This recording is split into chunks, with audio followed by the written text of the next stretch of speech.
Can I welcome to the Scrutiny Programme Committee this afternoon? First,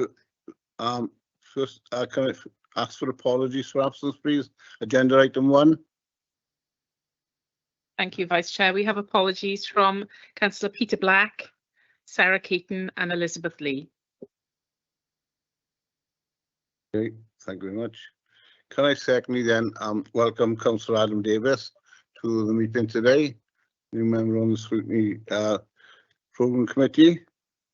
Can I now introduce the people who are present in the room here to the members who are joining online. So I'm Councillor Mike White, Vice Chair of the committee. Turn on and goes for my right. Thank you, Sam. Good afternoon. My name is Samantha Woon. I'm Democratic Services Officer. Councillor Chris Solly, Cumberland Ward. Councillor Lyndon Jones, Bishopston Ward. Councillor Adam Davis, Fluker Ward. Councillor Wendy Lewis, Wenarloedd Ward.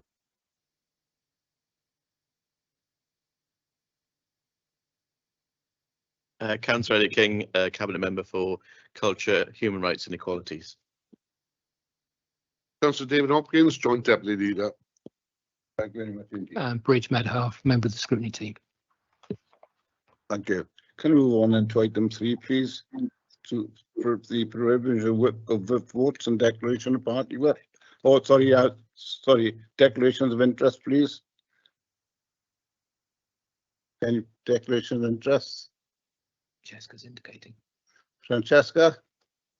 Thank you, Chair. Yeah, just a personal interest in item number 11 and 13, please. Personal interest only. Okay, can you make sure you fill the form in, please, as well? Thank you. Right. Can we move on to item 3, provision of whip votes, declarations of any party whips? Anybody? None?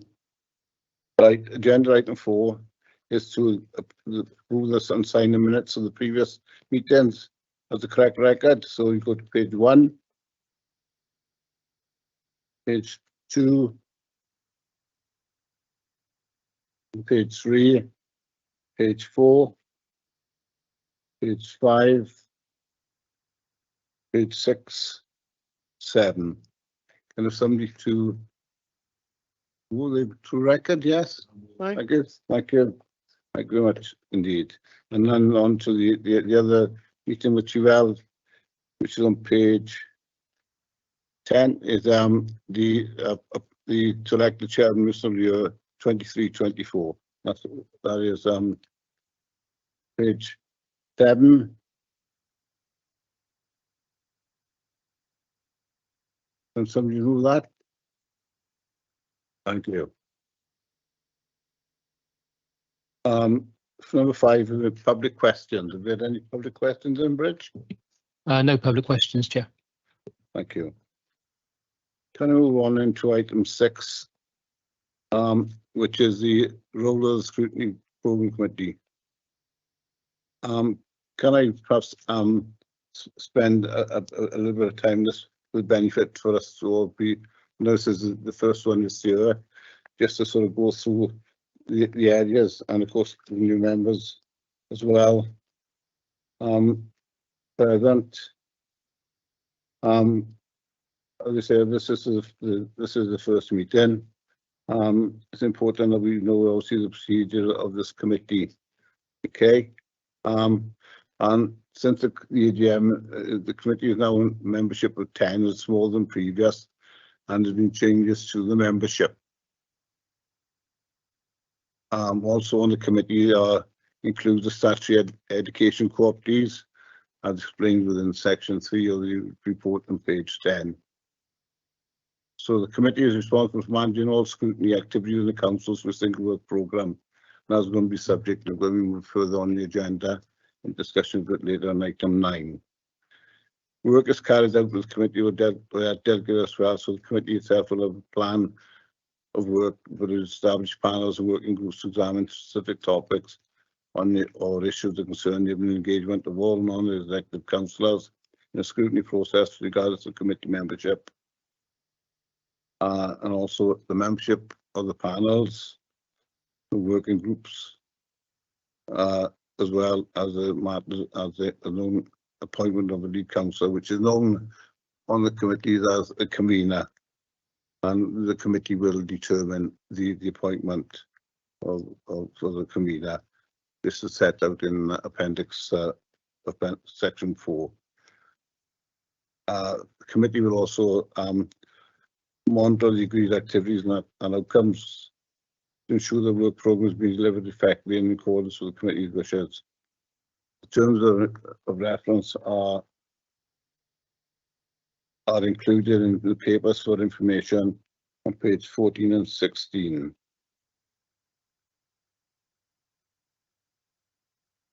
And also what we've done as well, the conveners for the committees will perform work panels to obviously to co-opt them onto the committee in a non-voting capacity. And obviously performance panel conveners not already on the committee. These are shown in paragraph 4.4 of the report. For the committee, we have this as the responsibility for working through the multi-agency public service board, and is welcomed representatives on the partner agencies assist with scrutiny shown in section 5. So that we can continue to work as a scrutiny program committee, we now need to renew this on an annual basis, and obviously it is obviously important we work as teamwork. We obviously we seen as a committee as a critical friend, and also to old cabinet to account as well. And as I say, so that's a brief sort of outline of the role of us as the committee. So is there anything else anybody else will want to raise on this report on item number 6? Yeah, if I can, the part of the scrutiny conveners, or part of this committee and other scrutiny boards, is actually, when you say about being a critical friend, I think it is important that we reinforce that issue, that because ordinary members, other than in council, have very little opportunity to question the the executive and the cabinet members. And I think it's important that we encourage all members, non-executive members, either to come along and ask questions or actually put through questions through us, because I do feel that the numbers of people that are taking part in scrutiny is insufficient really to get a broad spectrum of right across the council. So I think it is very important that we actually encourage more people to join into the scrutiny function. Yes, Councillor, I certainly agree with that, because I know that it's important that we all got a role as elected members of the city to ensure that what services we are providing and they are being provided properly. And as I say, and hopefully that if group members of the appropriate groups of the can perhaps take that back and encourage members to participate when the new panels are sent out. Thank you.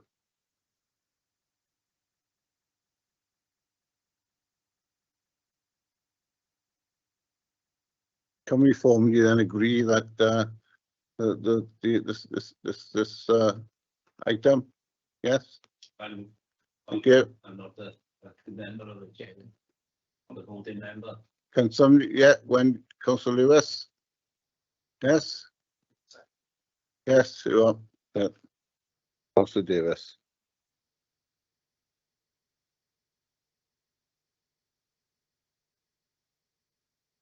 Can we move on into item number 7, membership scrutiny panel working group? We've had one change with the panel, which is the the Climate Change and Nature Performance Panel. Councillor Hannah Lawson will be coming off that panel. Can we agree? Yes. Yes. Thank you.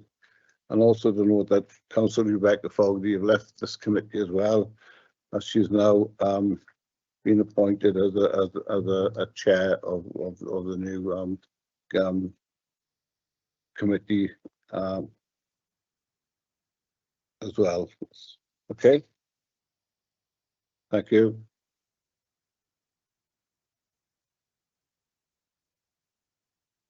Can we move on to item 8, please, which are the scrutiny letters.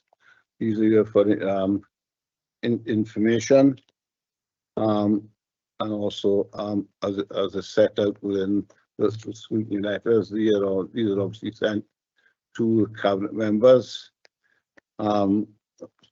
following a panel work being carried out, and these are the ones that have been included for the current municipal year are there on Appendix 1, page 24. Okay. So can I have approval of this? That the letters are there. Any comments from members? Any comments online? No. Point out that the performance panels have changed and that we now have service improvement and regeneration in the same panel. Yeah, because it hasn't been noted. yeah, Chair. Yes, because all I was going to bring up within Oh, right, okay. agenda item 9. Okay.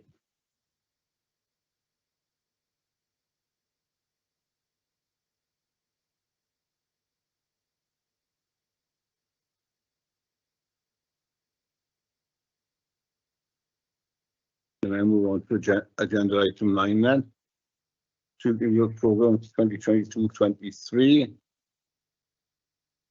As you know, we held a Scrutiny Works conference annual program on the 13th of June this year to look at areas to bring forward for future scrutiny.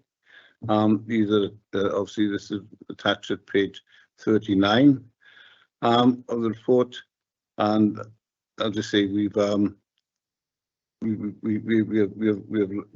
looked at areas following discussions of the groups of the people who are there, and can I thank the people that attended that conference to put forward future areas we could look at with scrutiny.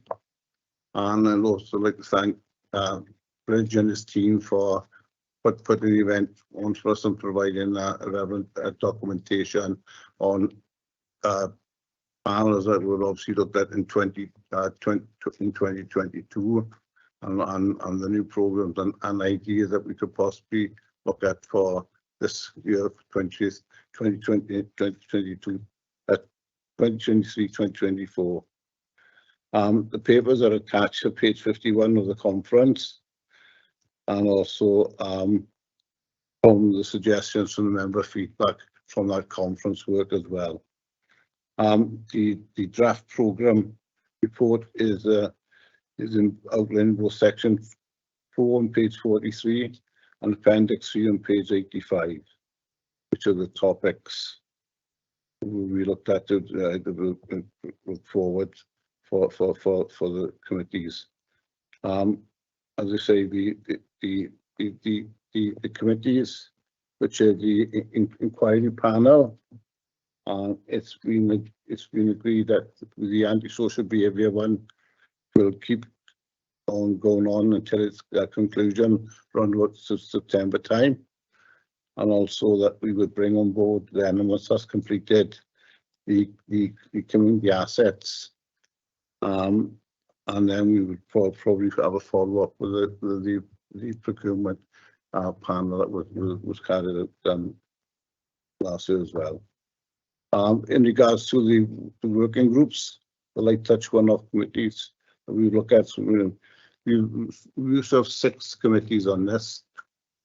we now brought it down to five areas that we would like to look at, which is listed there: the customer contact, and the public rights of way, and the community growing as well.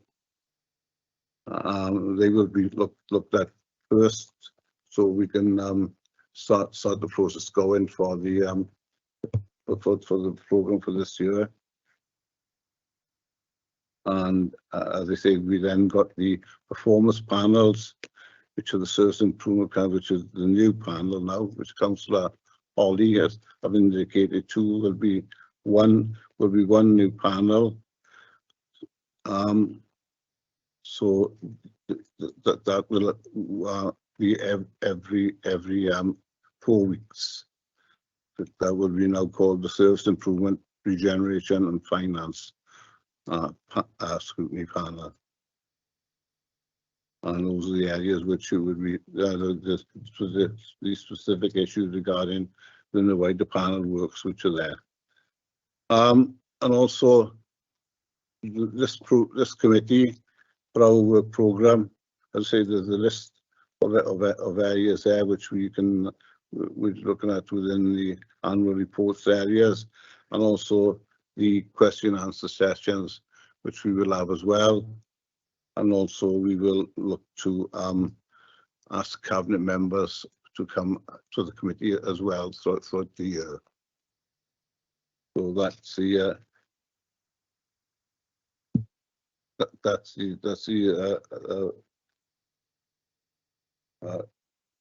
the inquiry is put forward. So what I would like to ask now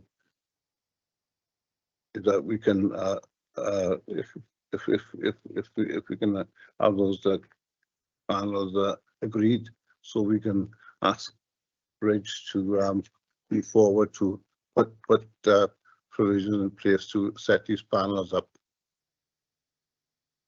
So can I have somebody to accept that? Yeah, I'll move that we. Okay. Thank you, Councillor Davis and Councillor Wendy Lewis. Well, Bridge, can you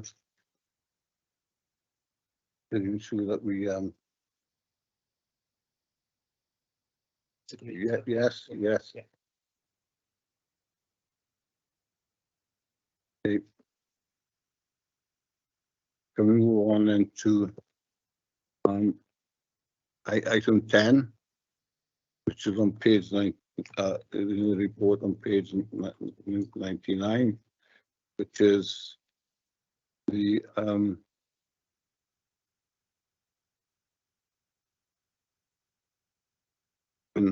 meetings, which is listed there. On August 2nd is the Child and Family Services at 4:30. On August the 7th, we could add a Services Performance Panel. And 5th of September, we have the new Committee Service Improvement Generous Financial Panel. And on 5th of September, we have the Adult Services Performance Panel. And on the 7th of September, we will have the Antisocial Behaviour Inquiry Panel. That will be a report for that bridge with it, go back there. Yeah, final report stage. And 13th September, the Child and Family Performance Panel. And on the 14th, we had the Education Performance Panel. And of course, on our next meeting, which will be held on the 9th of September, we've got this committee as well. Okay. And we'll have a report from the cabinet member for scrutiny for active travel, Councillor Andrew Stevens, and also we'll have a report on the new article work as well. So that will come to that panel on September the 19th. Okay. So can we have agreement on that, please? Yes. Yes, thank you very much. Right, can we move on to agenda item number 11, please? Which is on page 101. This is the pre-decision report from Scrutiny regarding the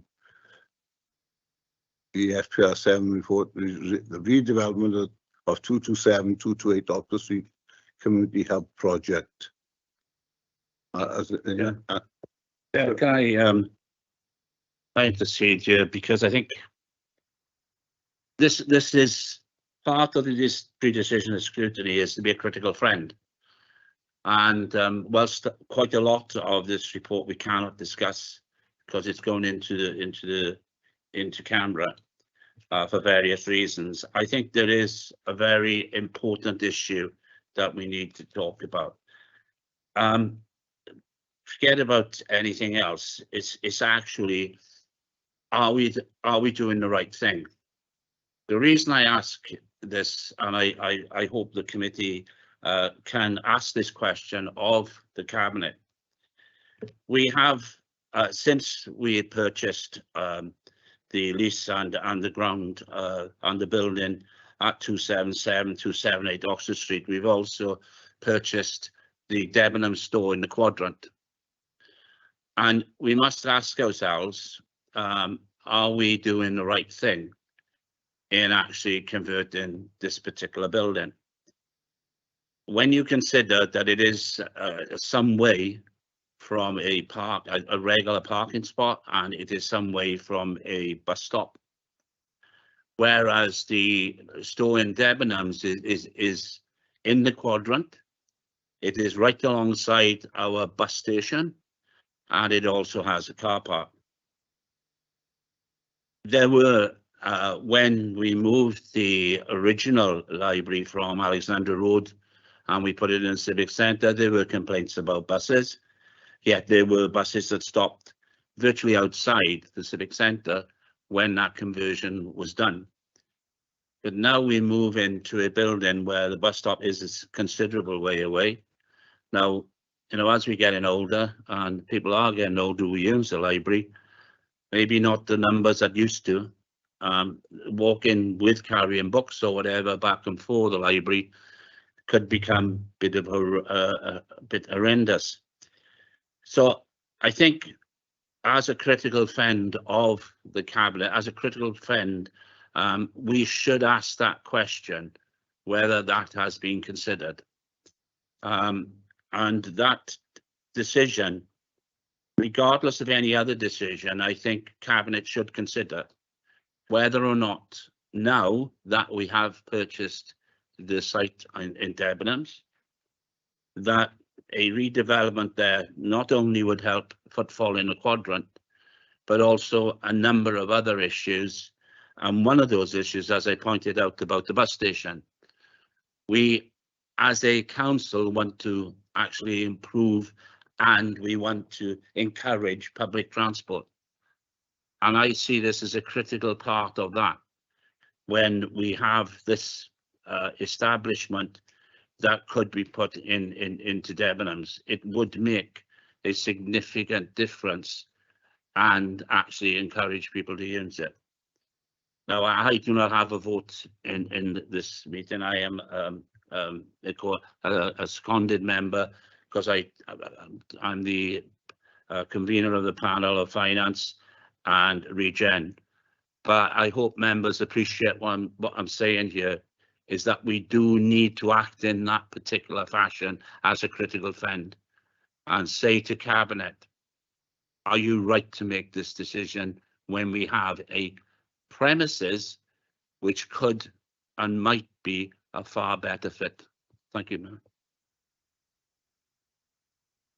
No, the Councillor Rob Stewart, the leader, has indicated to come in on that. Yeah. Thank you, Chair. Thank you, Chair. I'm not sure if we're on item 11 or not, because obviously the officer hasn't introduced the report yet, but I'm more than happy to address the general points that Councillor Holly has raised. I think if the question that's being put is, should we unwind the strategy that we have and give up the grants that we've secured and the Welsh Government funding for British Home Stores to be converted into the new library and new community services hub and new state-of-the-art archives, with all of the abortive costs that we would incur from the fact that we have obviously done all of the design work, or the officers have done all the design work, the architects have done all the design work for that building. Then I think committee would need to bear in mind those implications, that you would then lose significant grant, you would potentially find yourselves with a significant bill for trying to replicate a similar type of facility at Debenhams, at the old Debenhams store, and of course you would lose all the work that you've done to this point. I don't think that's sensible. I think that would be a great waste of taxpayers' money, and people would be rightly concerned. In terms of the additional points that Councillor Holly has made about buses, well, I'm not sure the last time that Councillor Holly perhaps was at this site, because the bus stops are directly behind the building, no more than 100 feet or so from the entrance into the British Home Stores building. And of course there is a ground level car park behind Marks and Spencer's and to the side of the old British Home Stores building that will of course be back in use once the works are complete. The walk actually from the Quadrant station to Debenhams, or from the current bus stop outside the Civic to the library, are around the same distance. They're very, very similar. So in that respect, this building is equally served by bus services as would be the other site. And again, I'm constrained with what I can say about the future uses of Debenhams at this point in time, but we have been very, very clear that we're in active negotiations with big name brands to bring stores to take on the Debenhams store and add to the retail offering within the city centre, because that is something that consistently people say on social media and elsewhere they want to see, is an enhancement of the retail offering in the city centre. So my answer to Councillor Holly would be, I think it would be very unwise to change direction so late in the day. We would lose a lot of money. We would find ourselves with additional bills to find what we would need to do then in terms of the Debenhams store. And of course, Debenhams store itself, I think, is 160,000 square feet. It's a significant building. And were we to move the functions there, with all that additional cost, we would also then lose the additional retail that we're seeking to bring into the Quadrant centre. So for all of those reasons, I think it's unwise. And I would hope the committee would bear that in mind when they're looking at the detail of the report.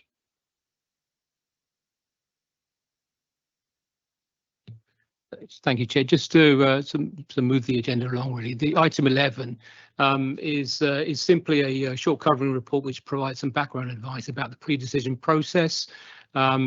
Actual discussion on the actually cabinet report is obviously in item 13. So unless there's any queries about the pre-decision scrutiny process itself, I would suggest that the committee can move to item 12. The thing is that that's the reason I brought it up under 11, because it is that we are a critical friend of the cabinet, and I think we should be saying exactly what I just said, is that look at other options and agree or disagree with them, but that's the point. That's the reason I brought it up under item 11.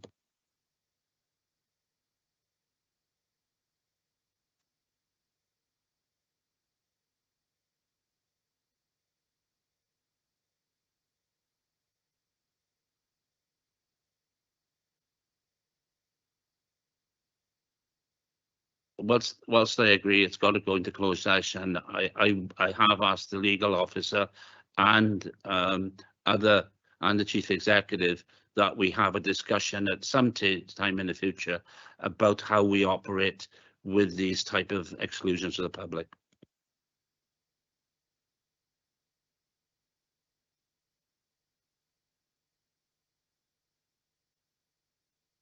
Sorry, can I ask the legal officer to come in on that point that Councillor Holly has raised? Yes, thank you, Chair.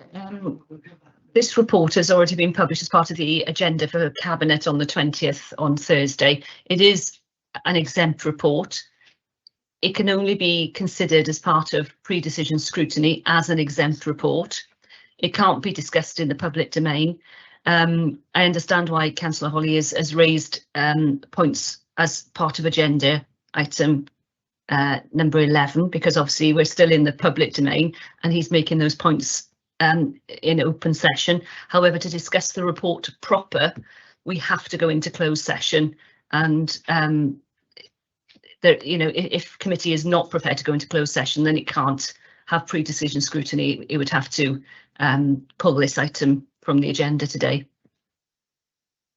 Okay, thank you very much. As I say, but I say because it is here and the report is obviously going to Cabinet on Thursday, we obviously move forward this report, and item number 12, as I say, we were like, as I just formally asked, we go into closed session.